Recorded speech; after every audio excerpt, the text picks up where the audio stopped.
All right, hey there. What's going on, everybody? Chris Frank with Texas West Capital. Apologize. Had a little bit of technical difficulty this morning, but it looks like we're up and running now, and hopefully you can hear me. Let me know if you can't. If it's just my mouth going here and you don't hear anything, let me know. But I think y'all can hear me now. Let's see. We're coming at you. It's just after 11 a.m. Central Standard Time. Here on Friday, the 16th of August, 2024. Yeah, we're here just north of Houston, Texas. The heat is the heat. Uh, there ain't no heat like Texas heat in the summer, right? All right, good. You guys can hear me. So yeah, before we get going here, guys, do me a favor.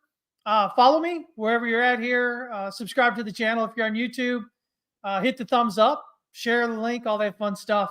See if we can get more people checking in and agreeing or disagreeing with me. Again, all I do here, guys, you don't have to listen to me. You don't have to agree with me. I just give you my 30 years of experience in what I think is going on and why. I always give you the why, right? I don't just say, listen, I expect this. I say, this is why. And oftentimes it's at odds with what other people say out there.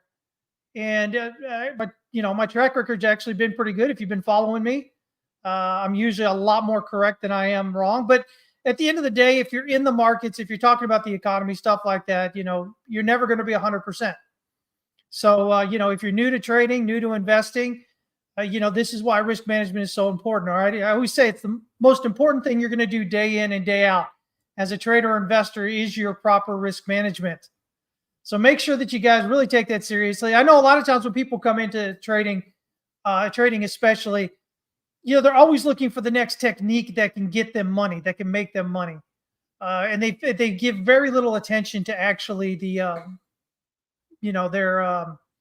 stop loss and why it is where it is, or even if they're using one, their risk management, their proper position sizing. They often over leverage, and all these things are what's killing your account. You have to think of trading, and investing as marathons, not sprints, right? Because you can allow time and compounding to do all the work. So, you don't want to get in today and go, oh my God, I have to turn $100 into, $10,000 by next week. Otherwise, I can't pay my bills or something. If that's the case, you got to go out there and find another job. You got to find an extra job. You got to find a way to make extra money. Trading with that kind of pressure, you will never do it. I promise you. You're going to end up losing your money and then you're going to be even worse off. Okay. So just some thoughts on that, because we do happen to come into the markets often with a very bad understanding of ourselves and of what the markets are and what they can do for us. And we try to get it done really quick, and that just usually doesn't leave us doing anything very well. So here we are. We're still going sideways, basically slightly down, but sideways more or less, overlapping price action for Bitcoin for almost 5 months now. We've got we had what happened there on August 5th, a couple of Mondays back. Everybody freaked out about that. It turned out to be nothing, right? We've rallied back up quite a bit. So we'll take a look at some of those charts as well, not just obviously in crypto, but in, the major indexes there in the stock market. One thing I came across was that as of August 15th, so yesterday, the Mt. Gox trustee wallet had a Bitcoin balance of about 32,371 Bitcoin. That was from a starting balance on July 1st of 141,686. So almost all of the Bitcoin that the Mt. Gox trustee held has been sent out. So, if you're worried about that, well, there you go. The other thing is, let me see here. Let me find this information here real quick, so I'm not lying to you here. So last Friday we had the jobs number come out, right? And everybody got scared by that. I think it was last Friday, right? Last Friday. Friday before, whatever. 2 Fridays ago is what it was. 2 previous Fridays ago. And we had the move up. They were expecting a slight move up to 4%. Unemployment, we got 4.3%. Everybody freaked out, right? Oh my God, it's the end of the world, recession incoming. Every time something happens, we talk about recession incoming, right? And at that time, I discussed with you why that wasn't likely so. And everybody's like, oh, but the Psalm rule. And I explained to you why the Psalm rule likely wasn't indicating a recession. like it usually does in the past. And then, of course, a few days later, Claudia Solom herself came out and said, yeah, listen, I understand that my economic indicator, the Solom rule, indicates that there's a recession. She's like, but I'm looking at the numbers. There's not a recession. She's like, we're uncomfortably close to one, but there isn't one. And she gave the same reason I did, which was basically that the employment market, the way it sits today, post-pandemic, is different than the way it was pre-pandemic, including things like the number of immigrants, especially recently, that have shown up in the unemployment numbers. The illegal. We'll say what it is. And if you take offense to me using the word illegal immigrant or illegal alien or whatever, that's on you. At the end of the day, the law says you can't come into the country illegally, right? It's against the law. So, it is what it is. And I'm sorry if people take that offense to that. That's on them. But, those are showing up in the numbers as well here real recently. There are ways in which the economy, is much more of a gig economy now than it was previously. There's the way in which, secondary jobs and additional part-time jobs on top of full-time or variable hour jobs are now that they were different previous, prior to the pandemic. So all these things kind of give you this different kind of market setup as far as employment goes. And so what I told you at the time was, listen, we're going to want to see what the initial jobless claims look like for the next week or two to see if what I expect, which is that the numbers that came out, those unemployment numbers that came out, were an aberration, right? They were just like an outlier thing that happened, right? And so what did we saw? We saw last week that the initial jobless claims number came in softer than expected, which was good.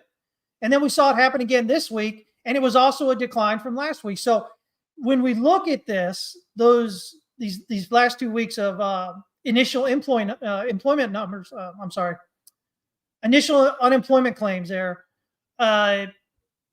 coming in like they are, suggest that Friday's jobs number was actually an aberration. So, now we're definitely going to look toward the next one. But man, oh man, on top of that, CPI continues to drop. And so, of course, the Fed is more interested in the PPE number, which comes out there at the end of the month.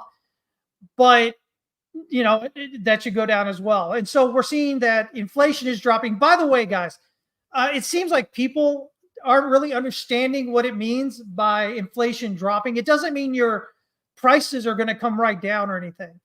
One of the best ways I saw inflation explained is, okay, I start out at 200 pounds. And the next year I gain 9 pounds. And the next year I gain 11 pounds. And then I gain 8 pounds the next year. And then the next year I gain 3 pounds, right? And so you got up there, you rose it. And then the last few years, you've been gaining less and less pounds, right? But overall, your weight is still increased, right? 9 plus 8 plus 6 plus 3, whatever. And so that's what inflation does, right? Just because inflation is coming down, the year over year core, I think, is like 3.2 or something like that. But just because that's coming down doesn't mean prices are coming down, right? It's slowing down how fast inflation is going. Now, before we jump in the charts here, just a quick understanding for you that don't maybe you didn't realize this or really think about it. We live in a debt-based economy, okay? The U.S., Western countries are all debt-based economies. Because they're debt-based economies, you have to have inflation. Now, you don't want to have 9%, 10%, 15, 20%, anything like that.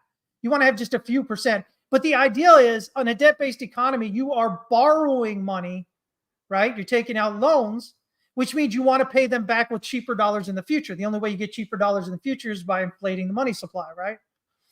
So that's the idea.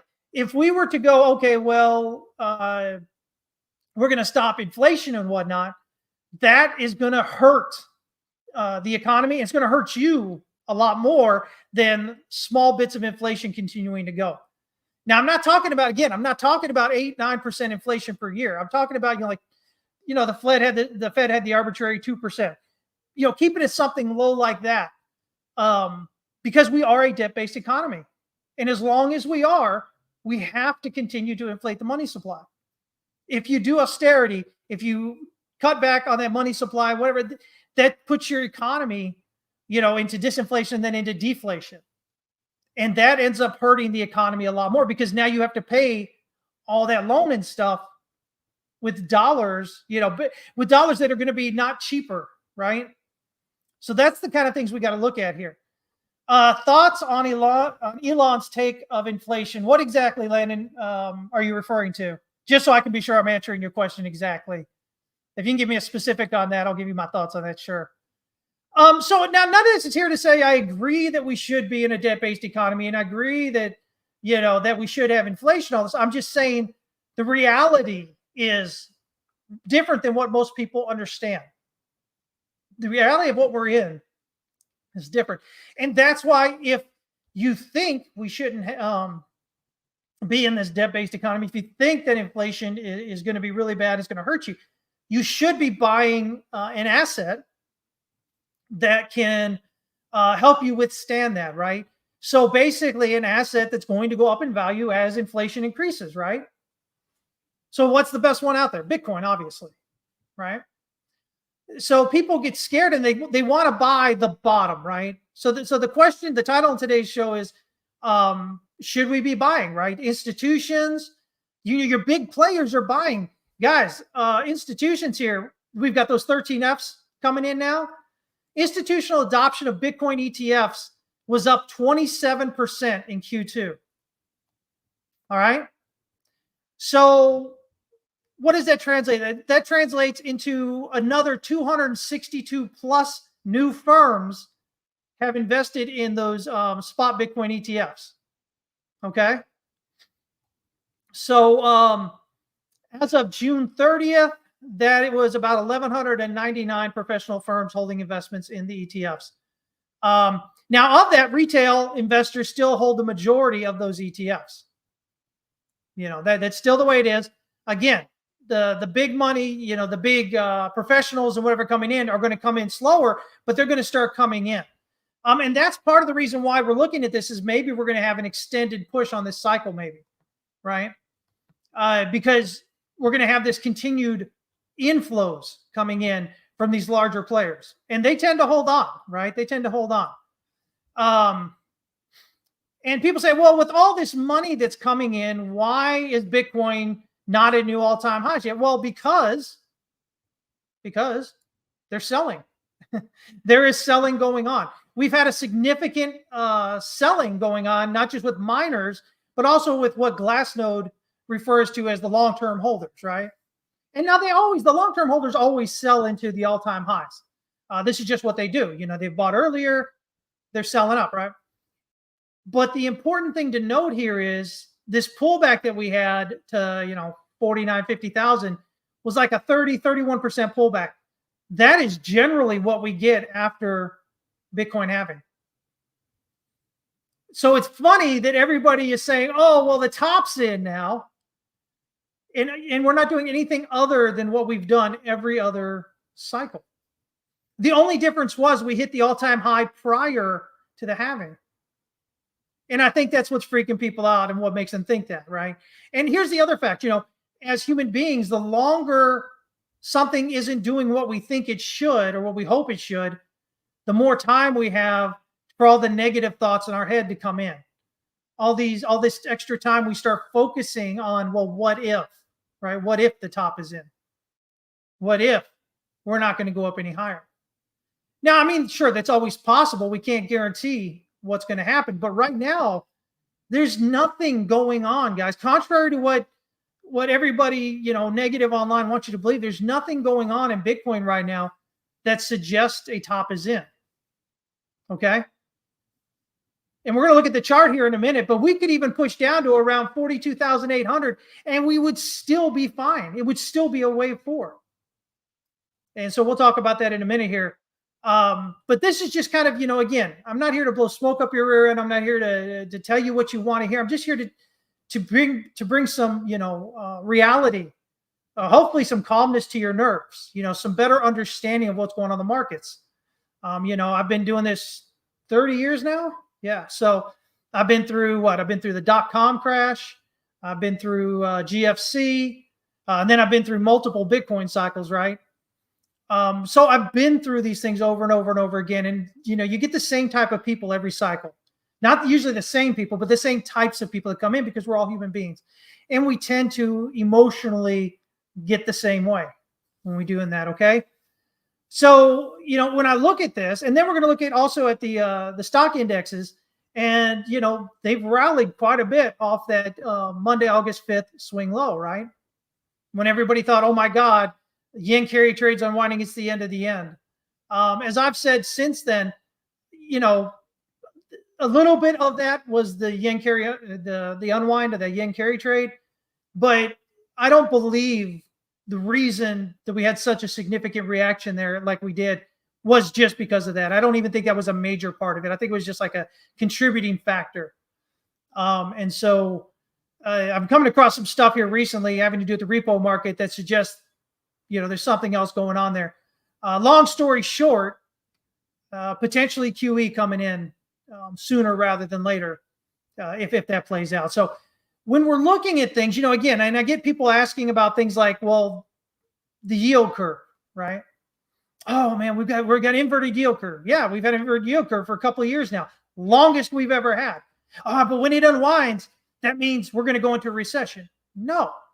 Historically, in the U.S., when it has unwound, right, or uninverted, we've already been in a recession.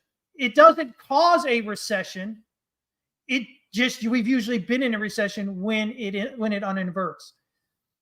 And so something I, spend a lot of time talking to my my students about is this idea of when we talk about economic indicators, especially, you have to have an understanding of what the underlying processes are. Not every inverted yield curve is created the same way, right?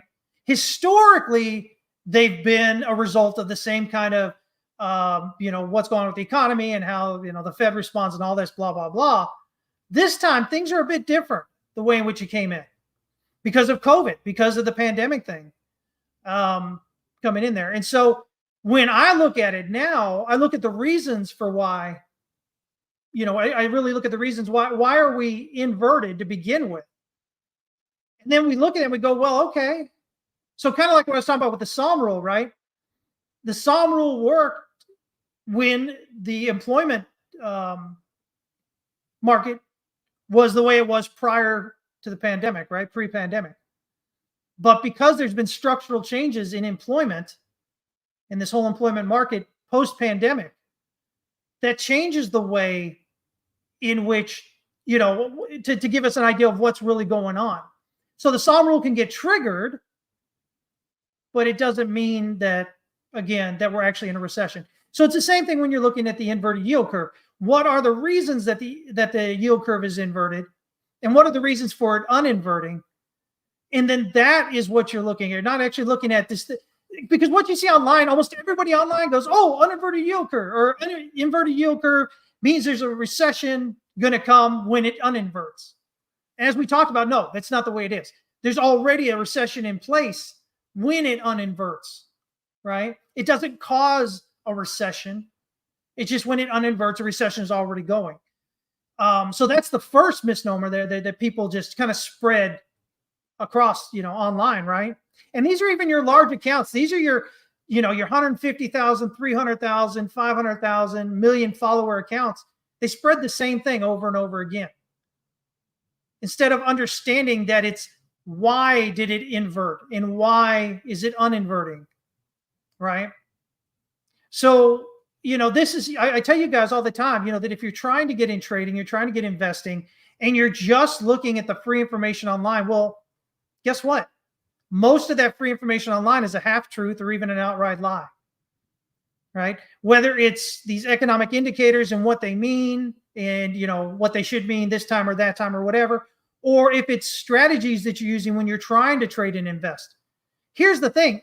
The free stuff out there, everybody gets access to it, right? Everybody gets access to it. But when you look at it, retail traders, 3 years later, less than 3% are still trading profitably. Less than 3%. So if you look at it, you go, well, most retail traders are getting their stuff for free, and they're repeating the same free stuff over and over, but they're continuing to lose money. Well, there's a disconnect there, right? So if you're going to continue doing the same thing that they're doing, you're going to continue getting the same results, right? So you want to do something different. And it's not just with trading or whatever, it's with anything in life, right? That's the reason why, professional sports players, get private coaches, you know, artists, musicians, a lot of times get private coaches, private tutors, because they want to learn the correct way to do things, because they want to sidestep a lot of the issues and whatnot that are come on so they can up their game, right? So I just want you guys to be careful out there when you're repeating the same stuff everybody else is repeating, because most of the time you're missing all the nuances that you need to actually watch in there. And the people you're repeating from don't even understand that they're missing those nuances either, which is why for the last 2 years, everybody's been promising you and scaring you with a recession, a recession, a recession in Bitcoin and gold. Well, gold eventually. Stocks have continued to push higher, right? Imagine if you listened 2 years ago and got out and you hadn't done anything since. It was 2 years of some great gains. So there's a lot more to it than the simple little regurgitated, stuff that people kind of put out there. And you've got to be aware of that. You've got to understand the underlying reasons of why a thing is happening, not just that it happens. Okay. Now, understandably, with the yield curve inversion, historically in the U.S., when it's happened and then it's unwound, we've been in a recession. But again, just because historically that's happened doesn't mean it's got to happen this time, right? Everybody, when it comes to markets, everybody's real quick to say, well, yeah, just because it's happened before doesn't mean it's going to happen again. But then when it comes to economic indicators, they go, oh, but it's always been this way. You see the disconnect that we do as human beings? We do this, not just in trading, but in every area of our life. If you guys pay attention, you'll notice it. It'll blow your mind if you've never paid attention to it. But real quick here, Landon's saying, Elon was basically saying, reduce government wasteful spending and it's solved. Inflation? Yeah, I mean, basically the idea is that the government is spending more, which requires more dollars. So you're inflating the money supply, right? So the U.S. goes out there, they issue more treasury bonds. There needs to be more cash out there to buy those treasury bonds. Yeah. So if you limit what the government's spending, then you limit the need to sell as many treasury bonds, which means you limit the need of as much cash out there needed to buy them, right? So yeah, technically, Elon's pretty correct. Inflation, everybody talks about inflation, and there's all these things now, the way the schools teach it. Oh, inflation of prices and this and that. Well, prices don't inflate, right? There's not like more of the price rises or the price falls, right? That's not inflation. Inflation is a balloon. If you're blowing up a balloon, the balloon gets bigger, right? You're blowing more air into the balloon. You're inflating it. Inflation really, if you want to be correct about inflation, it talks about the money supply. You're printing more dollars. There's more of them available. You're inflating the money supply. You don't inflate prices. Prices rise and prices fall. You inflate the money supply, right? This is just one of my things that really gets me because this is what people are taught in economics, especially econometrics, which is a really crappy way of trying to reduce economics into numbers, right? Really, economics is a social science, guys. It's the interaction between you and me. That's what economics really is. But they've kind of bastardized that whole thing, trying to put numbers, because if you can put numbers into it, then the government can use those numbers, right, to support something they're doing, right? Oh, we need to print more money. We need to spend more. We need to, all this kind of stuff. So does that make sense? Let me see here. Mr. Rosa says, without getting political, the things Kamala is saying are the same that the last government of my country, Argentina, did. And look at us now. It ticks all our boxes. Wild to see it in the proposed in the U.S. Yeah. Yeah. Kamala's in with the whole we're going to spend more money thing. So if you're worried about inflation, I mean, really, that's the crux of what her whole position is to spend more money. overall, right? I'm not saying that Trump's not going to come in and spend more money as well. I'm just saying that, Kamala, everything she talks about is about expanding all these things. And then she talks about price control. So we're getting to charts in just a minute here, guys. But recently she talked about price controls. The problem with price controls is they create scarcity. And scarcity increases prices. It increases black market. That's life. That's the way it is. I know people don't want to believe that, but that's how it happens. We know this. We see this all the time, right? There's studies and studies and studies on it. Price controls are never the answer when they come in. So, again, price controls are going to cause companies to go out of business. They're going to cause there to be less production of the things that we want and things that we need. And so then a black market is going to be created wherein prices for those goods and services are going to be much greater. And only those who can truly afford it are going to be able to get it, while the rest of everybody else is sitting on their thumbs, wishing that they could get it, whatever it is, right? This is the dirty reality of price controls. And this is why every government that institutes them ends up going down. And it's tough. It's hard because it sounds good if you're Joe or Jane Smith out there and you're struggling to make ends meet, whatever. Price fixing sounds great by the government, sounds great, right? Price controls sound great. Oh my God, I can finally maybe afford this thing. But the problem is, again, a lot of businesses are going to go out of business. So production overall is going to slow down on those things. And those things might not be available for you to buy now, even though the price is down there. Does that make sense? So, even if you don't agree with it or because you don't believe me right now or whatever, or you've never really done a research on it, that's fine. I get that. I understand it. But do me a favor and actually go study it some. Go look it up online. You've got all this information at your fingertips. The only thing keeping you from doing it is you, right? And I think the more the governments are getting involved with us, with our lives out here, our daily lives, the more imperative it is on you to actually go out there and understand these things. Because otherwise you just become a victim, right? A victim of yourself because you didn't go out there and study and figure out what's going on. And you believe the nonsense because it sounded good. It sounded like something that you wanted to hear, and that's a dangerous thing because, again, it just sets up a spiral of the nonsense. And at the end of the day, you end up a lot worse off than where you were. But the reason why you're where you are is because of government involvement, right? Government wants to say, oh, rich people, they're so terrible, or, oh, the big greedy businesses. And that really, most of the time, isn't the way it is, right? And when it is that way, it's because government has made that possible with their involvement in the market. Again, these are the truths that people don't want to hear, but often end up putting you in a much worse situation than where you're at.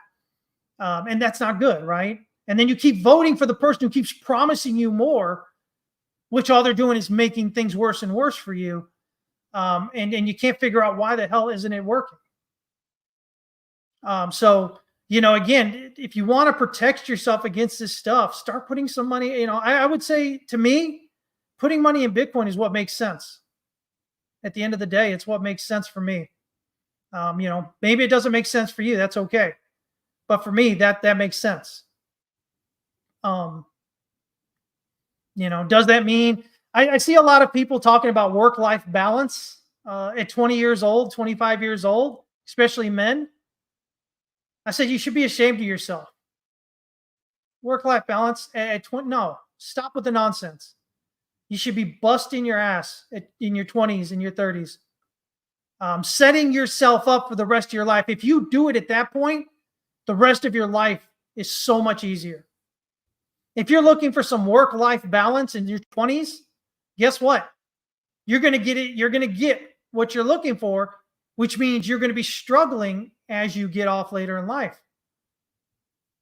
Once you're getting into your 60s and your 70s and whatever, you're going to be struggling a lot because you didn't do things you had to do at the early point in your life that gave time and compounding the ability to create it greater for you as you aged.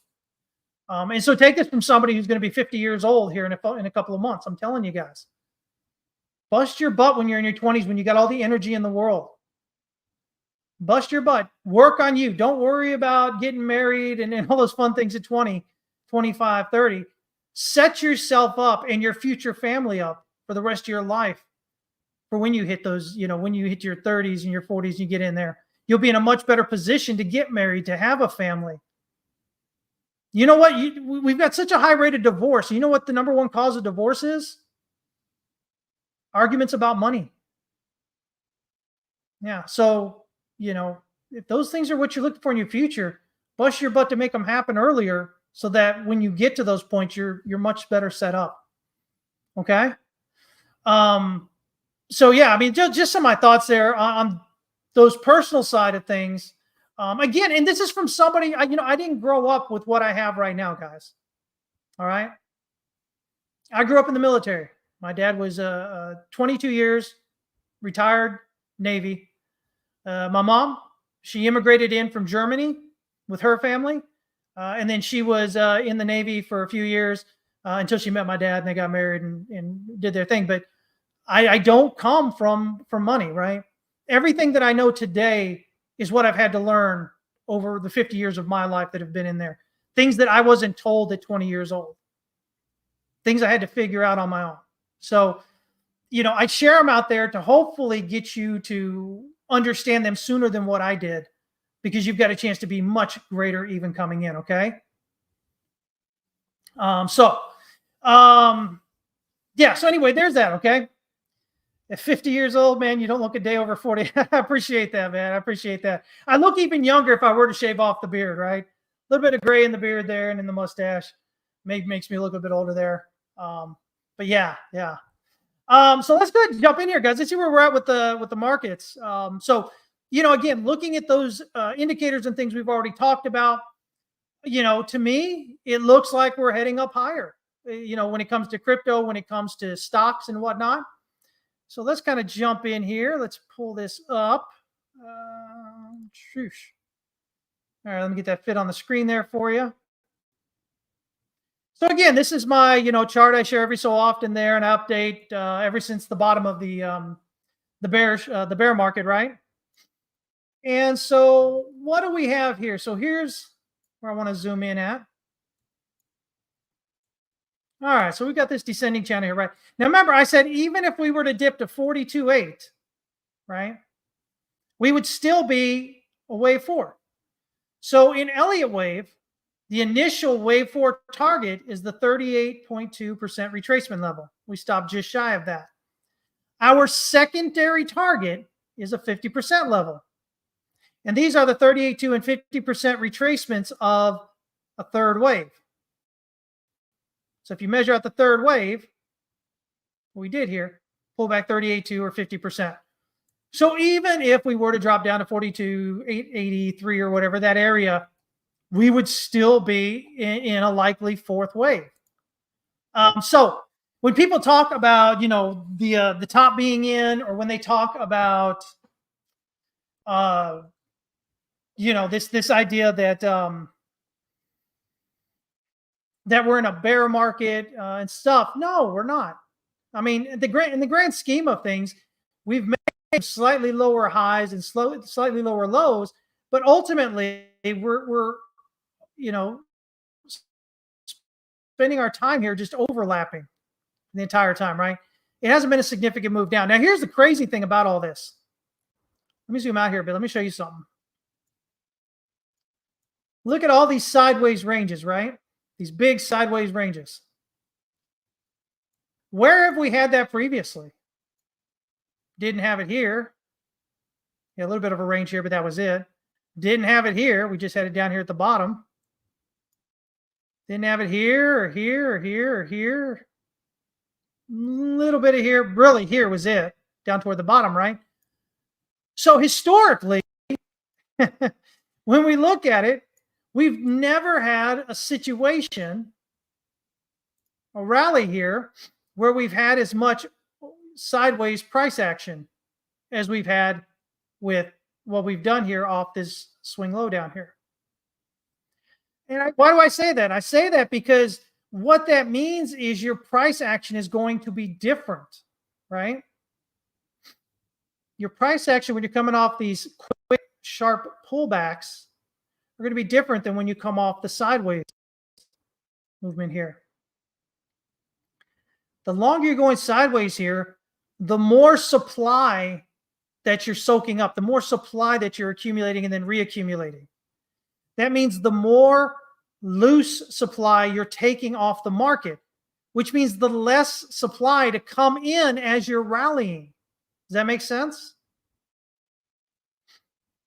When you have these short periods here, you're going to get some, but there's still going to be more, loose supply coming in. When you're going sideways, taking it up here, right?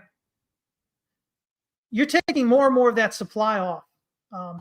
And that supply is what keeps you from rallying like you want it to. So, again, when we look at the idea of, what are the possibilities here? Well, I think the possibilities are quite significant because we have continued to accumulate all those, right? You can look at things like Glassnode, which shows you, your long-term holders and your short-term holders and where, basically where is your supply at? And if you look at them, you'll notice they're going more and more into those long-term holder bags, right? So even when we look at here, and I made a quick mention of it at the beginning about the fact that, when you're getting up around the all-time highs, that your long-term holders are selling into that. So they sold quite a bit into that now, but according to CoinGlass, CoinGlass, whatever that was, I was just saying there. I think that's what they're called. Anyway, the long-term holders now have switched into more accumulating. So they switched out of the distribution into the accumulation. And that's significant. That's significant. But here's the thing, guys. As I continue to point out, here is the thing. Let me kind of bring this in here. Ultimately, we are in a bearish market structure from the all-time high. That means we've got a high, we've got a low, we've got a lower high, we've got a lower low, we've got a lower high, we've got a lower low. So if we want to break out of that bearish market structure, we have to get above that last lower high up here. On this chart, that's around $70,000. Okay. According to this count, Elliott wave here, which says this is an ABC for W, X, and then an ABC for Y, we would need to get above wave X, which is just a slightly bit higher there, around 71,949 on this chart. Okay. So structurally, those are the two levels we've got to get beyond to say, okay, the bottom is likely in. Now, what else would we look at? Well, this pivot here on the daily, right here where we rallied into it around 62,730 or so. We need an impulsive breakout and close on the daily time frame above that. If we can do that, that'll be the first real kind of clue that'll suggest that this pullback is likely complete. But again, we still need the breakout above that, and that up here to break those structures the way we're looking at them, the macro count, an Elliott wave, and the bearish market structure. Say we're out of it. So because we're in a bearish market structure, does that mean you have to be thinking about downside? No. You can. You need to be aware that we've got lower highs and lower lows. The problem is most people get caught up in that, and then they stick with that no matter what happens. So you can feel this way, okay? You can feel this way, that's fine. And you can continue trying to short, and that's fine. But if you're breaking out above this, again, this 70,000 area right here, you should not be shorting at that point looking for lower lows here. I mean, you can short up here looking for a pullback, but you should no longer at that point be looking to short for a lower low here because that bearish market structure is broken now. And now we've got bullish market structure. Right now, we've got a high, we've got a low, we've got a higher high and potentially a higher low. We need to break out above that last higher high to lock that in as a higher low. So when you break that bearish market structure, you already have bullish market structure in progress. Okay? So you just want to make sure that you understand what you're doing here. Again, if you're shorting structurally, that's fine. You're in a downward progression. Okay? You're in lower highs and lower lows. But the thing that I teach a lot is how do we recognize, when bottoms and tops may be in and whatnot. Because for me, these are really important, right? It's tough until you learn how. Even when you really learn how, you're still going to have issues sometimes, right? You're still not going to get it perfect. But if you don't understand what to look for when there may be a top or there may be a bottom, then what that means is you're going to lose a lot more money than you have to trading against, the reversal when it happens. So, if you're looking to say, okay, well, I want to lose less money and I want to make more money in those trends, how do I do that? That's a lot of what we teach over at the Trading Academy. But again, just so I'm clear here, because I know I'm going to have somebody say something, okay? We are in bearish market structure right now, off that all-time high. So we're looking for a breakout on this daily pivot, impulsive breakout and close on the daily. This last lower high, breakout above the 70,000 area, and then the previous lower high above that at almost 71,950, about that area on this chart, for the Elliott wave count. That's what you're looking for, okay? What do I like? I like that we have the long wick. I like the big, huge spike of volume out of nowhere. On the breakdown here, breaks back up, bullish SFP below this July 5th swing low here. Rallied up mid-range, daily pivot area. We broke into the channel, this range, pull back and retest the support, and then rally back up. Here's the other thing, though, and this is something I've talked about. This is 3 waves up, and this third wave is right around the same height as this first wave. That's cautious. You need to be cautious on that because that could just be an ABC correction, come down lower. So what does that mean? That means if we were to break down below this swing low right here, 54,568 on this chart, okay? Let me kind of zoom in a little bit more for you guys. On the daily here, it's that pullback, that low. If we break down below that, don't even have to close before it, just break down below it. That's going to increase the odds quite a bit that we're probably going to break down to a new low. And in that case, I would be looking closer to this 43,000 area. Okay? So with where we're sitting right now, the big question is, do we drop below this swing low at 54,568, or do we break out above this swing high at 62,729? And that simplifies your look at this, guys. If you are, worried about Bitcoin, those are the 2 levels you watch right now. That's all you have to watch right now. If you get the breakout higher, the odds are the bottom's in, and we're probably going to go to new all-time highs. If you break down below that lower level that I just mentioned, the odds are we're probably going to break down lower, and you start thinking about 43,000. Neither way does it guarantee we have to go in that direction, but trading is about gathering evidence as you go, right? It's increasing your probability. And so those are the first steps we look for in either direction to suggest that we're going in those directions. Okay? You don't have to watch the 5-minute time frame, 15-minute time frame, the 4-hour. You don't have to watch any of that. Just watch your daily.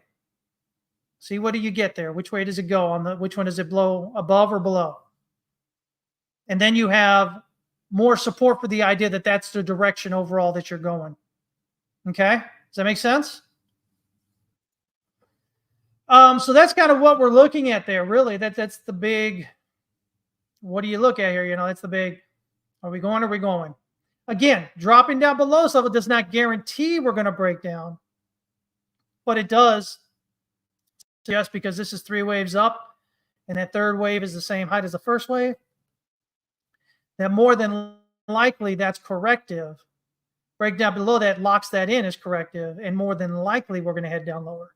We still have to actually break down lower, but you would have more confidence in your shorts at that point.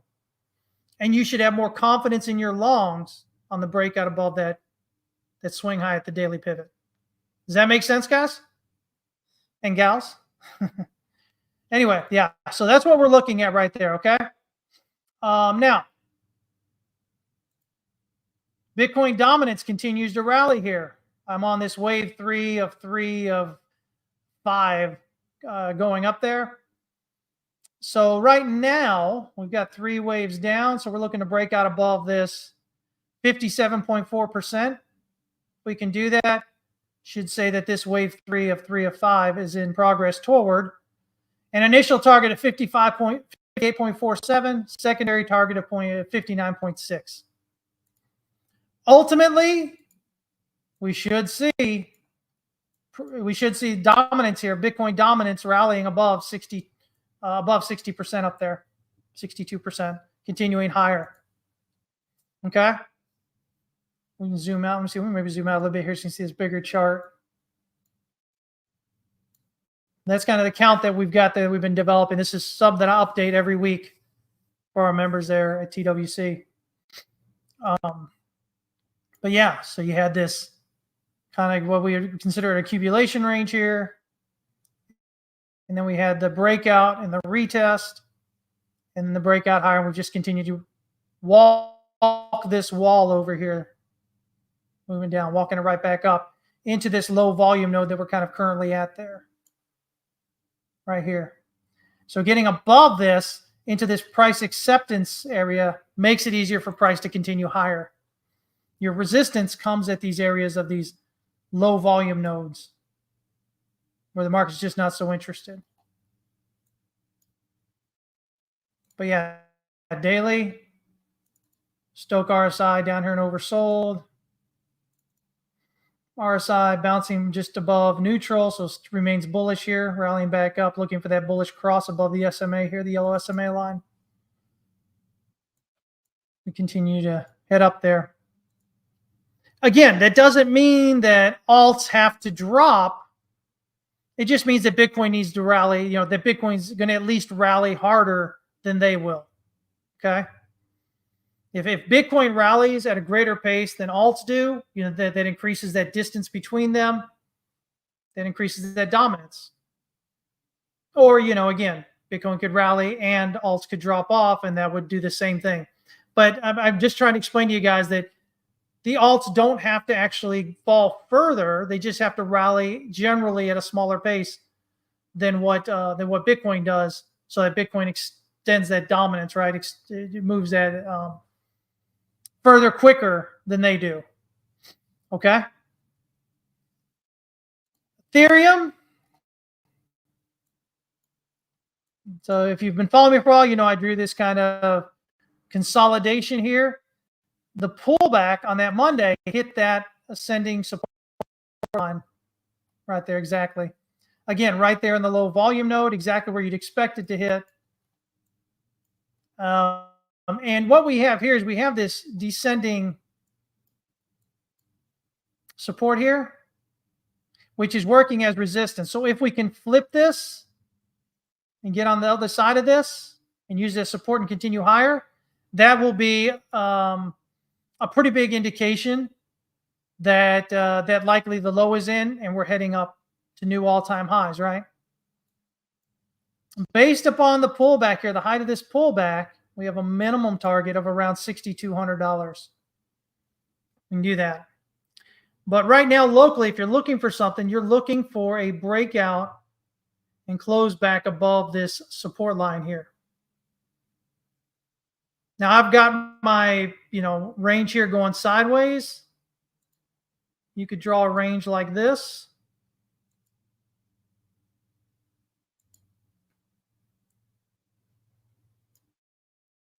And you're going to get the same idea basically. So what you're talking about is a reclaim of that range right here, of this descending kind of range here. So that's what you're watching right now. You know, do you get that or not? That's what you're interested in. Weekly Stoke RSI, almost bottomed out and oversold. RSI getting around previous support area. I'd be watching for it. This is a great pin bar candle here on support. You always want to pay attention to pin bars that print on support. They are significant, okay? So we see if we can get this to follow back up through, whether it's this week or the next week or something. Now, that doesn't mean it can't drop back into the wick. We often get that at some point. but it doesn't have to, right? It's like we have this big wick here, pulled back into it, came out, right? Wick here, pulled back into it, came out. Wick here, dropped into it, rallied out, you know. So it happens, but it doesn't have to happen. So if it does pull back there, I would be watching it to see how it react. But really, we're just looking for this reclaim back up here and some continuation higher from that with Ethereum. Now let's talk about the indexes here, guys. So we've got the SPY here, the NASDAQ, and the Dow.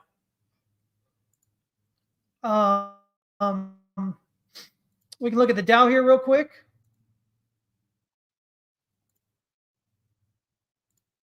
There's your daily there, right? It looks like 3 waves. So if we're breaking out above this swing high here at 41,198.63, you know, that locks that in as 3 waves. We're heading up. Okay. And then that looks like where it wants to go. We've broken out above the daily pivot. We're still trying to push higher. As a matter of fact, let me find my numbers here. My computer will indulge me today, but I believe that the major indexes, the Dow, the S&P, and the NASDAQ are on track to have their best week of the year this week. Let me see here. Yeah. So the Dow only needs to close above 40,352.49, which it's above right now, to mark its best week for the year. The S&P needs to close out the week above 5486.96. And let me see here. The NASDAQ needs to close above 17,453.04. Okay. So right now we're set to close out, unless something happens here in the next few hours where we get a sudden sell-off. The Dow is set to have its best week of the year.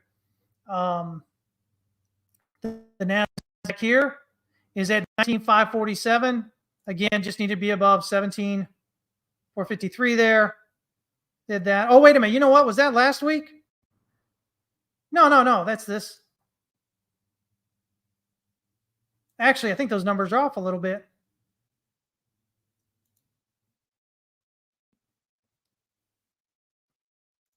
Let me see here. Let's pull this back to the weekly as well here. 54 there. Oh, where'd they go? Oh, man. My thing went off there. Yeah. Okay. Well, anyway, yeah. So anyway, they're doing really great. The weekly gains have been really great. You can look here on the weeklies if we change all these kind of weeklies. Look at these weekly candles.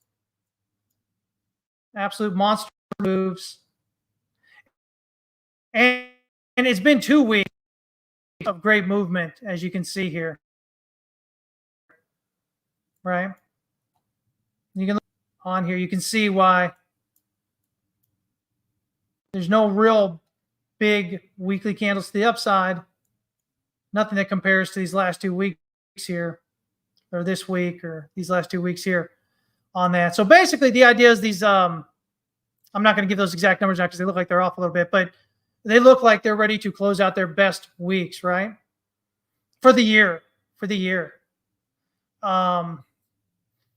see here. Sat says S&P is looking strong, trying to impulsively break the daily pivot. A close above 55.90 would be really nice. Yeah, so here we look on the SPY. Should be about the same there on the SPY. Yeah, SPY's right there about the same. So, I mean, it's looking good. By the way, if we're looking at this, it looks like the SPY is broken out above the middle wave there. Waves down. So that would signal that this is corrective and we're likely going to hit the new all-time high. If we look here at the NASDAQ, Same idea. 1, 2, 3, 4, 5. So we'll get ABC here. Swing high on the NASDAQ is 19,538.97. And we're at 19,561.24. So we've broken out above what appears to be the second wave. Appears to be a wave decline.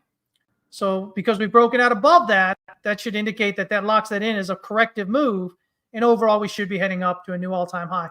And of course, the Dow here, as I mentioned earlier, it's got a little bit further to go up here. It's got to get above this 41,198.63. But, you know, with the other two doing it, it's likely to do it and head up further there. So, you know, again, this is where we kind of go that, you know, we kind of look at it and go, well, everybody's really bearish that you see online. A lot of big accounts are really bearish. But a lot of why they're bearish is based on this. You know, if you look at many of them have been calling for a recession for 2 years straight now. And so, you know, the big move down 2 Mondays ago made them feel like, okay, finally it's here, right?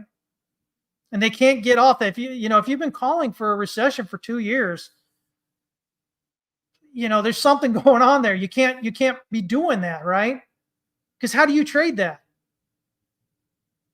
How do you trade that?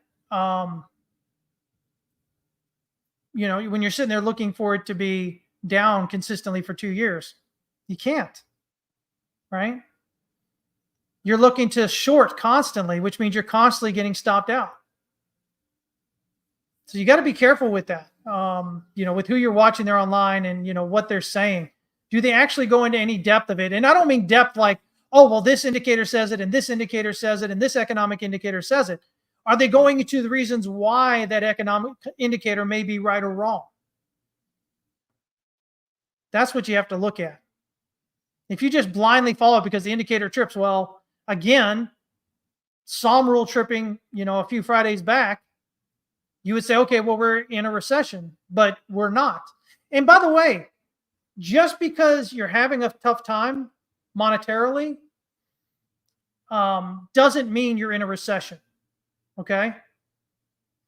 There are, you know, because if we just want to say, oh, well, you know, I've had some people say that, oh, well, don't get it wrong, we're in a recession. Well, no, not by any definitions that have been used, right? That we use to define a recession. We can't just say we're in a recession because, you know, because times are tough, right? We're having trouble making ends meet, right? There are some things handling differently now because of inflation and whatnot that are going to hit some people harder, much harder than others. And if you're in that group that's getting hit much harder, it's going to feel like maybe you're in a recession. But we haven't actually met the definitions for a recession, right? And that's important because it colors the way in which, if you're trading or investing, the way in which you look at the markets, right? So it's really important to recognize that, you know, because again, a lot of people that are feeling the effects pretty strongly of what's going on, you know, with the economy, with prices and whatnot, because of inflation and all that here over the last few years, to them, it feels like maybe they're in a recession. But just because you feel that way doesn't mean it's actually happening, right? And if you're in the markets, you want to make sure you understand whether we really are or really aren't, because that's going to affect the way in which it should affect the way in which you are approaching the market. Okay? Hopefully that makes sense, guys. Gold. Where's gold? I think gold may be finishing out an ending diagonal, rallying up toward this R3 pivot on the weekly, which is right around 2560 or so kind of area. We do have a little bit more room to break into overbought here on the Stochk RSI. RSI right now is definitely showing bearish divergence. And because price is higher, we'd have to get out above this, this kind of 63 and a half level. We've got to kind of get above that, close above that here on the RSI to invalidate that that bearish divergence. Okay. Thibaswani, what's up, man? He says living paycheck to paycheck is not a recession. No, but we've learned to do it all the time here in the US, haven't we? We all live beyond our means, and we don't even, a lot of times we don't even recognize that we are, right? We got 3 or 4 televisions. We've got 15 subscription services that we use for our Netflix and Prime and all that stuff, right? We order out, we have groceries delivered to us. We pay those fees. We order out food, have it delivered with DoorDash or something, right? Grubhub, something like that.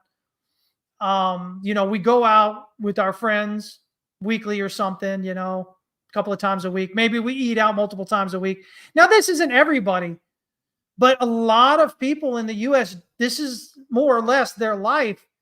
They got a couple of different vehicles with high finance rates, they got all these things going on. And they're like, oh my God, we're in a recession or times are tough. Well, no, you're just not making the best financial decisions, right? You're just not making the best financial decisions. And again, I'm not saying this is everybody. So don't come at me after this with, oh, you're so stupid, you're so wrong. No. But generally speaking, a lot of people in the US, this is the way they live. They live well beyond their means, right? It's better to look successful, to look wealthier than it is to actually be, right? So you're going buying the new cars, you're getting the new leases, right? You're buying new clothes, you're buying new jewelry. If you're female, you're going and spending, multiple $100s every other week on your hair and maybe on your nails, right? These are things you have to think about when you go with, okay, well, how is the economy really doing versus how am I doing? That doesn't mean the economy can't be rough. We can't be having a tough time generally. But if your spending habits, if your financial literacy is really down like that, it's going to make the effects of what's going on with the economy that much worse on you. Okay. Yeah, Fibble brings up another good, or Seth here brings up another good point. Says particularly those with 80K jobs, they blow most of their money. Yeah, a lot of people, making 80,000, 100,000, 300,000 a year, they're stuck with the keeping up with the Joneses, right? If you've got an investment banking job that pays you 300 or 500 grand a year, there are certain expectations. There's a certain look that you're supposed to keep, right? With the dining out and the taking people out and all these things and being seen, right? Yeah, you're paycheck poor, even though you're making $300,000 or $500,000 a year. It's a real thing. Fibbo says, just look at credit card debt. That will tell you something. Yeah, credit card debt really out of wonk right now, really high up. Let me see here. Sats, our previous financial advisor, he says, when I was a financial advisor, I was shocked by the number of presumed wealthy people that were living paycheck to paycheck. Lifestyle creep. It is a real thing. It is a real thing, guys. Okay. But yeah, so we look over here. We say, okay, well, so what do we got on gold here? Well, again, we do have that bearish divergence showing from April on the weekly. We could have some further push here. Daily, we're just kind of trudging around here on the RSI. We're bullish on RSI and Stoke RSI. I've got a triangle here. I've got an A, B, C, D, E. And then I've got like this ABC 1, 2, ABC 3, 4, and maybe ABC is 5 kind of working up here. If that's the case, though, this would be our wave 3, which means, and you remember, wave 3 can never be the shortest of 1, 3, and 5. So it's clearly here larger, or wave 1 is larger, right? So that means wave 5 cannot be larger than wave 3. It means wave 5 has to terminate prior to 25.79 and 30 cents or so. So if it breaks out through that, that will suggest that this is not correct, right? Or maybe it'll suggest this is 1, 2, and then this is ABC is 3, 4, and then we'll have ABC as 5 up there further. But right now, if we get rejected prior to that 25.79.30, we start pulling back here, then it'll look like this is probably an ending diagonal. We'll be coming back for a bit here. But again, weekly does still have some room to go, but it is printing that bearish divergence, so you want to watch that. We can also see that volume. There's a volume discrepancy. There's just RSI divergence. There's a volume divergence. So we've got higher highs with price and we got lower highs with volume. Again, that'll often suggest that a top is incoming. Let me see here. I've got a large number here talking to me. Let's see here. It says, do you think the dollar is doing a fake punt and first down? What exactly do you mean with that? Let me pull up my dollar chart here, my DXY chart. Let me know what you mean by that exactly. Just so I'm, sure I'm understanding, that I'm answering you correctly here. My thoughts, generally speaking, macro picture of the dollar has not changed, of the DXY has not changed. Yes, as Mr. Murray says here, make sure to hit the like and subscribe and show some love for the insightful free lessons, family. Yeah, I would appreciate if you guys do that. Again, it just kind of gets it out there more. Come on. What's going on with TradingView? Does anybody else out there use the TradingView app on their desktop or their laptop? I tried using it when it first came out. It was really bad, really resource intensive. But now I use it all the time. They've done a lot of work on that since it did it. Big picture for me. That's not the big picture right there. Where is it? Is this the one I'm looking for?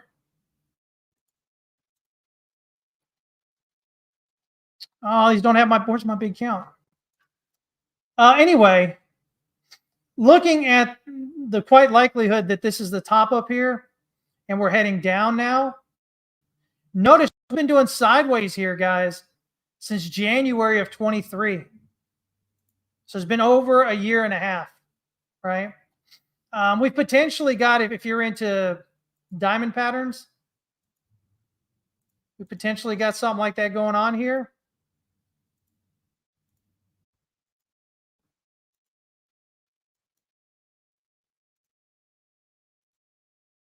Like that. So we would be looking for a breakout or breakdown sooner rather than later. Again, right now I'm thinking we might have a 1 with a flat as a 2. And then we've got 1 here and 3 waves up. You'll notice here, 1, 2, 3, right? There's 3 waves up and we've dipped below that wave. So as I've mentioned on other charts, okay, when you have 3 waves in a direction and you pull back below that second wave or back above that second wave, that indicates usually that you're locking in a corrective move. So that would be, potentially correction to the upside here. We'll have to see how it continues playing out as it's moved down here, dip below. So I'm looking for continued. So I'm looking for continued breakdown here myself. Ultimately looking for us to head on back down here in the 80s and lower, right? So if this is a 1 and a 2, 3 gets you to around 86.69. 5 will get you at around 82.5 or so based on this chart. By the way, this is the futures chart on the ICE exchange for the DXY. Okay. So yeah, if I'm looking at that, that's kind of what I'm looking at. Now, is this 1 with a flat? There's some questions about that. Just because this coming down here is not overly clear. But for right now, the count works. So until it doesn't anymore, I'm going to keep this count as what I'm looking at as my primary here. But even if you thought this was just an A and a B, you're still looking for C, right? So you're still looking for at least 93.97 to 91.12. So you don't have to really, at this point right now, know that whether this is a 1, 2 and on your way to 5 down, or if it's an A, B working on a C down, because in either case, you're looking to come down, right? So Elliott wave is great for understanding potential directional bias trends. Even if you don't know exactly which one it may be. So for me, again, I'm looking for that continue down, right? So my next thing I'm looking for is a breakdown below this 100.32 here. And then, of course, I want one below this swing low here at 99.22. Those are my next targets on the way down. And as we can just wick below each one, kind of like we've done recently right here, would suggest, that we're going to that next target and adding more confidence to the idea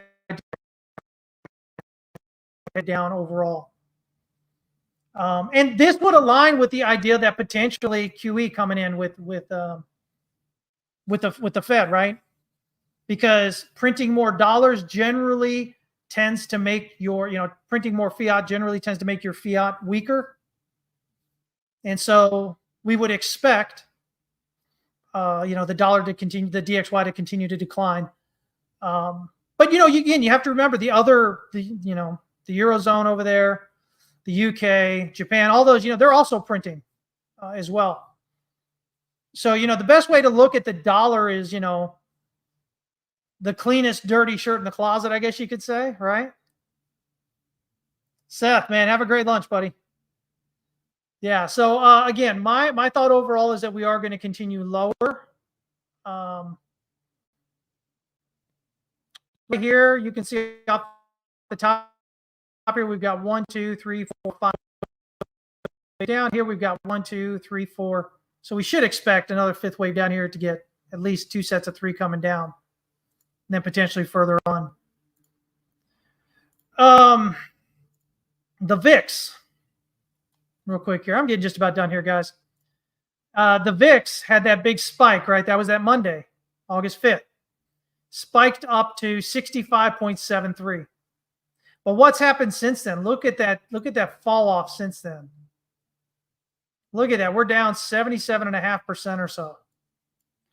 Now, what I did here was the previous times where we had the big move similar to this, back here on the 20th of October of 08, and then right here again on March 16th of 2020. So great financial crisis, COVID. Eventually, pulled back 91% and 87.5%. But those took time, right? Look at how long it took. The first one, it took 3,318 days. 3,318 days. It took from October of 08 till November of 17. 9 years. The second time here, from COVID, took 1,582 days. So from March of 20 to July of 24. So this move down is pretty unprecedented. If we actually look for times where the VIX has spiked and dropped back so quickly, I mean, we really don't have it except on the smaller time frame like this right here, right around March of 11, or maybe this one here around October of 14.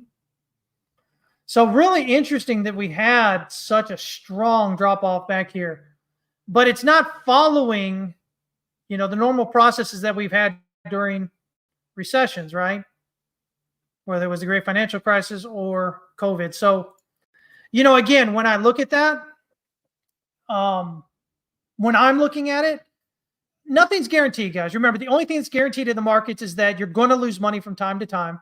And the newer you are, the more money you're going to lose, and the more often you're going to lose it, okay? Other than that, there's no other guarantee when you're in the markets.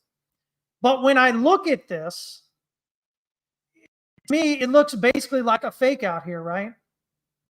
We had something kind of quick here, again, August of 15, and, a bigger one here, maybe February of 18. So it looks almost like that fake out. It doesn't look like what we would have normally got if we were heading into recession. So again, when we're looking at indicators and trying to decide, are we in a recession or are we not?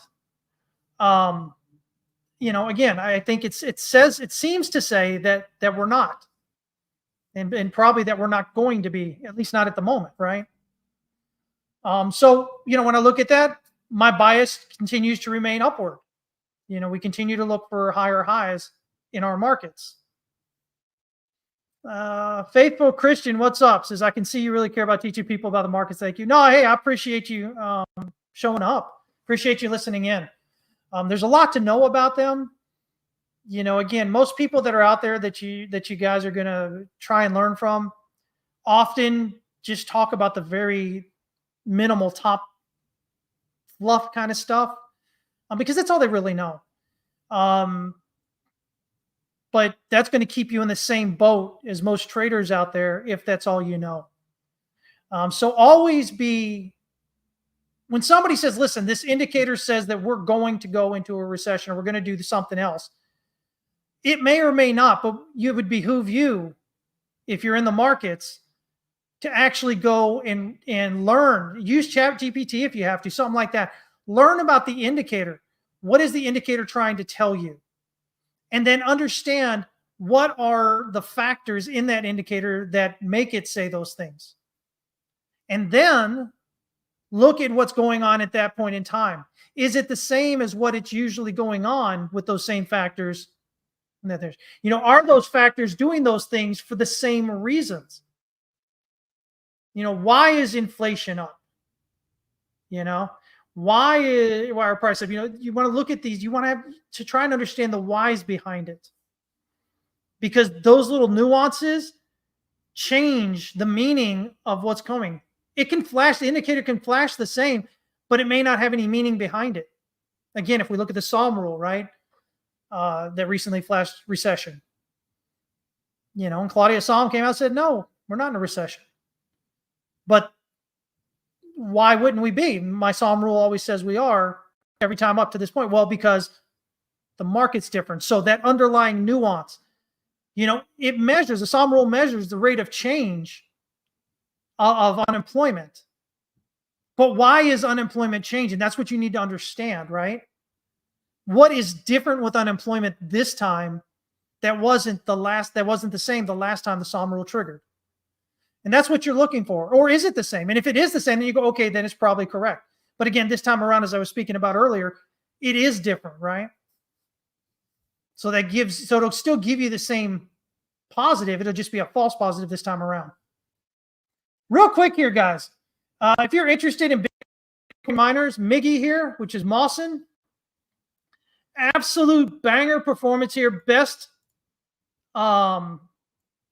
producing miner here off that August 5th swing low. You can see here that this damn thing is rallied about almost 230% that swing low. All right. So best performing miner off that swing low. Again, if we're looking at this as three waves, we've broken out above it. So the idea would be that we should expect it to continue higher. So definitely, you know, something to watch on there. It does have earnings coming up here on Monday. I'm not sure if it's when. If it's, it looks like it may be during the day here, but I'm not sure when during the day that's going to be. But it does have that coming up. So right now, we have a rally and a pullback. We rallied. We pulled back to that previous resistance to support. We're hovering around that daily pivot. Let's see if we can keep that and head up one more push higher here.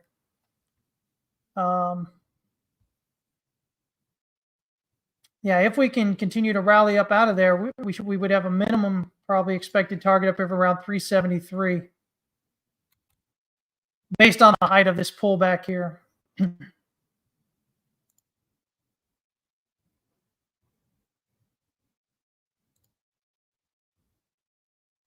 Let's see. This looks like it could be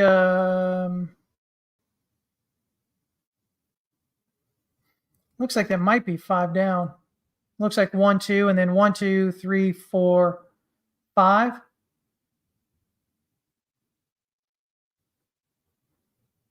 Actually, it would be an A, B, and a C then potentially. Yeah, so we want to see how it goes off here, right? You can see we're kind of getting overbought here. That pullback.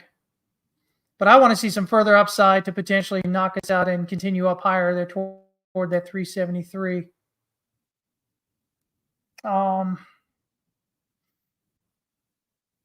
I look at this here, 1, 2, 3, 4, 5 here. Let me see what's the limit for swing high. 119, 118. Yeah, so maybe 1, 2, 3, 4, 5.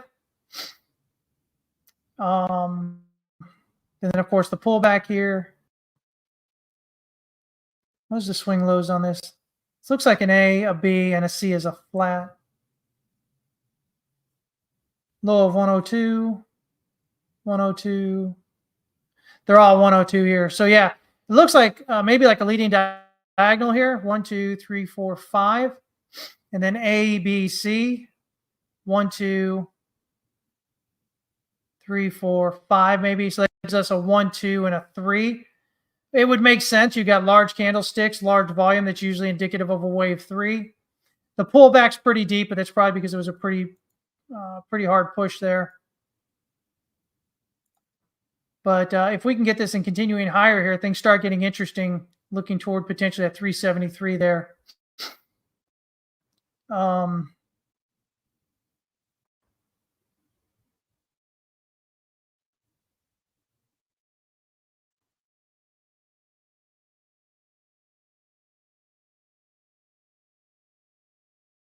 Yeah, we'll have to see how this turns out here, but I would be still watching this because, again, if we can get this rally back up here, especially above that $2.09 area, we should probably be likely looking up here toward 373 on that.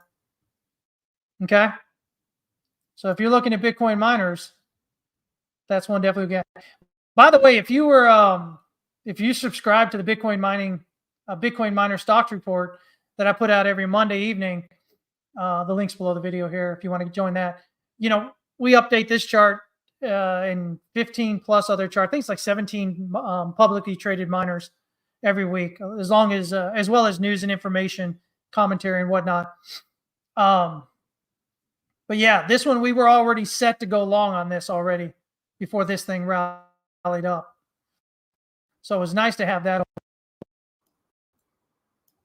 But yeah, that would be nice. That'd be a nice rally up to that previous kind of swing high area. Apple continues to look good. Looks like accumulation here into our jump across the creek, show of strength, pull back and go back up the up higher. Again, looks like an A, B, C. And as the theme has pretty much been for this show, when you have that ABC, when you have the 3 waves and you break back above that second wave, that locks that in as corrective. And generally, you should overall expect to go higher. Doesn't mean it goes higher from here to all-time high right now. Could pull back on the way, but just ultimately should be going higher there. Based on this pullback alone, I'd probably at least be looking for it to get up here around 266 at least on that. How far is this pullback here? That's a 50%. That could even be a 1 and a 2, in which case Apple would continue much higher. Right now, we're just looking at it. Local target would be that 266. Overall here, it looks like we might be heading up toward 410. If that's a 1 and a 2 right there. 410.50. Now, again, that's not going to happen, right? But, again, when you're looking at this, this potential accumulation here of about 327 days, almost a year of accumulation, the longer you go sideways, the further and stronger that you should break out. So we had a nice strong breakout here, rally up about 20%.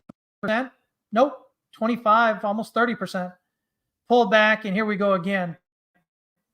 Again, this along with your stock indexes all kind of getting above that second wave, I'm sorry. It seems to suggest that that this was just a corrective pullback across all of them. We're heading up higher there.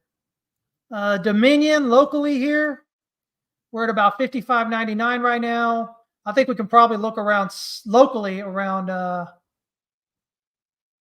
me see here, at least around $60, $60.50, right around there is an initial target off that. You can see on the daily here, almost set back and oversold, not quite. Stoke RSI, cross back out bullishly. RSI crossing back bullishly as well. It is bullish neutral. So I think we could get further upside, at least around that $60 and 48 cent area there. So yeah, so you're looking at these different kinds of stocks, and they seem like they want to go up higher. We look at the indexes. Wherever I had them here, the indexes. It looks like they're breaking out above third waves. This one's got to get a little bit higher up here for the Dow, which would be in line with that. By the way, here on the NASDAQ, real quick here, notice the OBV. Look at OBV here. On balance volume, basically considered your smart money volume, right? It's almost reaching the previous high here. And you could argue that it's ahead, it's rallying ahead of price. So smart money is coming in more, and so price should be following it up. But there is no lower low here, right? And this is important to watch. Your OBV is basically coming in stride with your price. And so when OBV moves in stride with price, it's usually indicative that things are good, that's the way it is, right? That trend is what's in. So, as we're pushing up here, OBV's quite a bit higher than what we had here, right? But price is just barely above here. So it looks like we should see expecting price to continue up higher. But if we were thinking this was going to go down, what we would generally expect to see would be OBV still falling off more as well, while price was going to be, see that divergence where OBV is coming in lower while price is going up higher, right? But we're not seeing that. We're seeing that OBV is agreeing with price.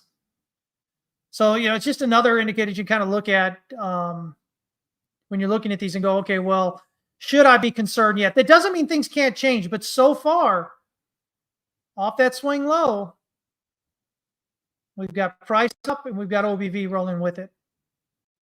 So again, it's just another way that you can look at what's going on with your indicators and whatnot to maybe get an idea of what's going on at the moment, right? This is just the daily. Other than that, we looked at the VIX, we looked at gold and silver, we looked at Bitcoin, Ethereum, Apple, Dominion, the dollar, the DXY, MIGI. Yeah, so, again, the title of this show was, with everybody coming in buying Bitcoin, should you be buying? What about stocks? Well, right now it looks like buying is not a bad thing. Right now it looks like buying has been a good decision and continues to be a good decision at the moment. It doesn't mean things can't change, but this argument that everything says you shouldn't be buying right now is silly. As we're kind of looking at this. Again, for Bitcoin, we want to break out above this right around 62,730 or so on this chart. If we can do that, then we should be looking for further up. But if we break down instead below this 54,568 area on this chart, then you should be looking to potentially short there instead. And like I said, guys, everybody's going to get freaked out. Oh my God, we're going down. We're going, it's the top. But really, at the end of the day, this is 3, this is 4. Then even coming down to 42,883 is still, it's our normal secondary fourth wave target. I would not be freaking out that the top is in at that point based on that.